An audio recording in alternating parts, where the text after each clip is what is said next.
Сейілдің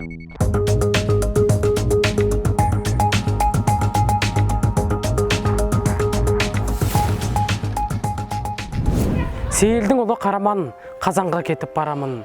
Жүрмеймісің құртасым, қолағалы қыламын. Замандасым, мұңдасым, заманның бірге сырласым. Жылың бірге жылдасым, жасың бірге құрдасым. Қазанның алған шаһарына сапар тартып жол шектім. Жүрмеймісің жол барсым. Алматы қаласы Жетісу ауданы номер 109 мектептің 9 сынып оқушысы мен Дәулетхан Бекзат. Қобыланды батыр жыры өте қызық.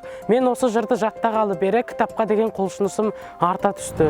Эпостық жырлар халық ауыз әдебиетіндегі көне замандардан келе жатырған жырлардың бірі ғой. Әрі бай, әрі көне. Солардың ішіндегі 30-ға жуық нұсқасы бар Қобыланды батыр жырының 26 жыры осы Қобыланды батырдың ерлігі туралы сипатталады екен. Бекзат көптеген өзінің сөз саптау ерекшелігімен көзге түсіп келе жатыр жаттау арқылы. Жалпы тарихи кезеңдерден үлгі беретін жырларды бүгінгі кезде оқушылардың бойында дарытып, олардың өскелең ұрпақтың болашақта көне замандардан келе жатырған жыршылық дәстүрді дамытуға көптен көп үлес қосады деген ойдамын.